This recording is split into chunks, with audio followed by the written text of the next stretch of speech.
Lose yourself to Schubes. YouTube, what's going on? So if you've been alive in the past 8 years, chances are you've probably heard of and or watched one of the greatest cinematic features of all time. Yes, I'm talking about none other than High School Musical. I recently rewatched the High School Musical series, and now that I am a 22-year-old male, I have a new appreciation for just how terrible it is. I'm going to just go through and do my translation of High School Musical 1. Let's go on this magical journey together, shall we? The story starts with Troy Bolton and Gabriella Montez, Zac Efron, and Zac Efron and Vanessa Hudgens are on a Christmas break skiing trip in Colorado. It's about to be New Year's Eve, and for some reason, the ski lodge has an entire party just for teens that are there, and there's at least like 35 of them. I don't know like what ski lodge it is, but apparently like this is where everyone with a family that has a teenager goes. Troy reluctantly goes, his parents make him go. Gabriella also reluctantly goes. Troy is reluctant because he wants to play basketball instead of going to the party. Gabriella is reluctant to go because she would rather read a book. So they both go. Of course, Gabriella brings her book and begins to read it at the party, like every normal high school bookworm does. There's a karaoke thing, and this isn't just a regular karaoke thing, this is like a giant stage with like great music and all this other stuff going on. And the MC instructor of the party forcibly takes both of them up and makes them sing a duet. It's not like he asks them, he like hands them both microphones and makes them perform together. Of course, neither of them have any idea how to sing, but the two of them perform one of the greatest duets ever and perfectly harmonize throughout the entire thing. It's very much like Grease, where it's love at first sight over a break from school. Rather than exchange numbers at this party, they like take pictures of each other on their phone and then leave. So they've like no way of contacting each other. But don't worry, Disney has a way of solving this problem, and you'll find it out later. So you flash forward to get back to school, and they go to none other than East High School, where their mascot is the Wildcats. The most generic name and mascot combination of all time.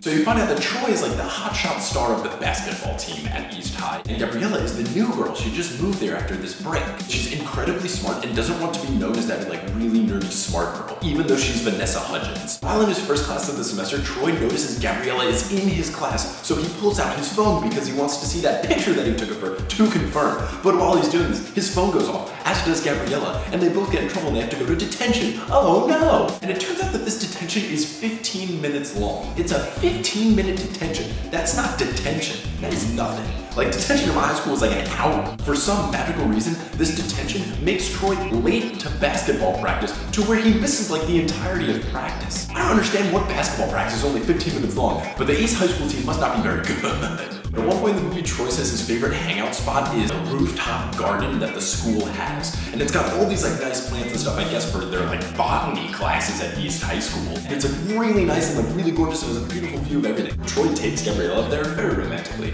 and is like, yeah, nobody knows about this. Like, nobody knows about this. It's like the nicest place in the entire school. Like, how does no one know that this exists? But in their detention, they have to like help set up props and stuff for the school play, which doesn't really seem like detention, kind of seems like manual labor. Troy and Gabriella kind of realize that they want to audition for this play, but there's this whole big hubbub because Sharpay and Ryan Evans, Ashley Tisdale, and that guy that plays Ryan Evans are brother and sister at this school, and they've had every leading role in the play ever. They reveal in the movie that Sharpay has done 16 plays in her high school career and hasn't lost a starting role since kindergarten, but I don't understand how she has physically done 16 plays in high school. Because keep in mind, they're juniors at this point, so that means they've done at least 5 plays a year for 3 years, and it's only been 2.5 because it's second semester junior year. I don't know what this school is made of, but this is ridiculous. Side note, what kind of name is Sharpay? Why did your parents name you after a permanent marker? Troy and Gabriella go to the audition, they do the song, and they do it better because they do it like correct to the way the music was written. I like the Ryan and Sharpay version better, but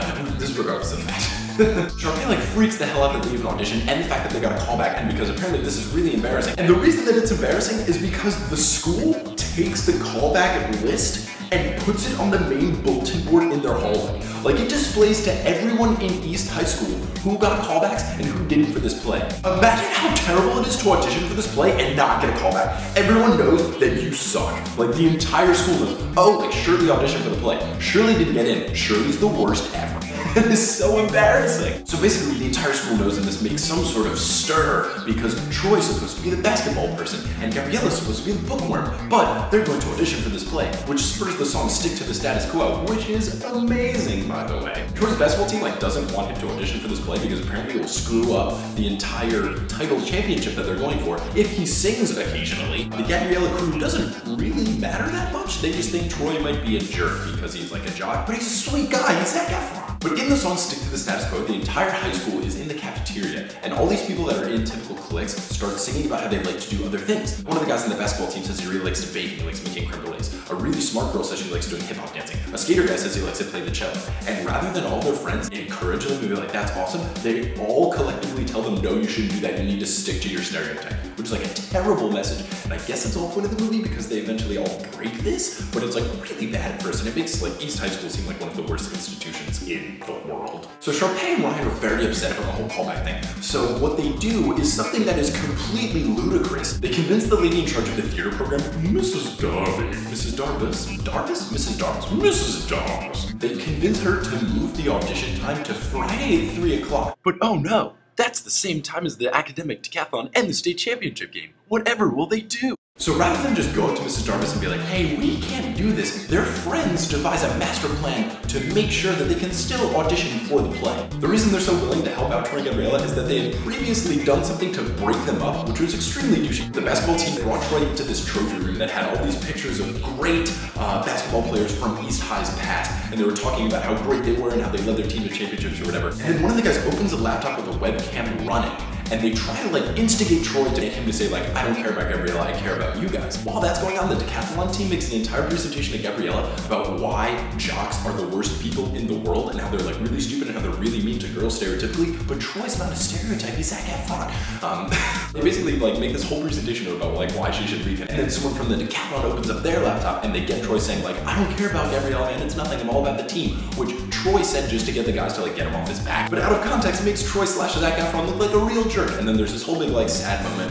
where like Gabriella's like walking through the school alone. Long story short, Troy throws rocks at the windows or some Romeo and Juliet style, like apologizes, like crawls up to her window, or I don't know, there's some like cheesy crap that goes down, everything gets resolved, and they realize they're gonna audition for the play. The plan that their friends have is during the basketball game and during the academic decathlon, they're going to run a computer program that goes through the school security system, kills all the electronics so that all the lights and electronics and stuff in the basketball gym go out. And while that's going on, they make some sort of like chemical reaction in the academic decathlon that is like unsafe and makes the entire building evacuate because of like toxic fumes or whatever. So where does everyone go when things don't work? They go into the audition room where Troy and Gabriella perform Breaking Free to perfection, if I might add. But really, they have like 150 people watching them audition, which first, I don't think you're allowed to do. And secondly, gives them an incredibly unfair advantage because they get an entire audience to like clap and cheer along for them. Troy and Gabriella like get the lead role, they get to like go separately away after they audition, they win the basketball state championship, she wins the academic decathlon, like everything is great, life is beautiful, butterflies, unicorns, rainbows, etc. Troy and Gabriella get the lead role, Ryan and Sharpay are the understudies. Now they never say if they get a different role in the play, but it's quite possible that this play only has like 2 lead roles and then like nothing else in the entire play.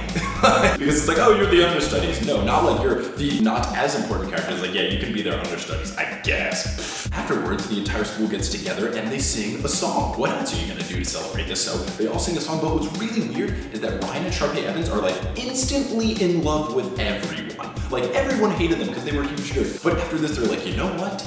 I think everyone's amazing, and they're gonna think the same about us. And they all like sing together and everyone's like happy-go-lucky friends, and that's the end of High School Musical. Pretty great, pretty fantastic, highly recommend it. It's on Netflix, as is the sequel. I might make a High School Musical 2 one of these because really, High School Musical 2 is definitely one of the top 5 worst movies of all time. But anyway guys, hopefully you guys enjoyed this. Like the video, click like, there's one of your favorite episode buttons are there for. Thank you so much for watching, and we'll see you guys sometime in the very near future. I look like an angel or something, this is ridiculous.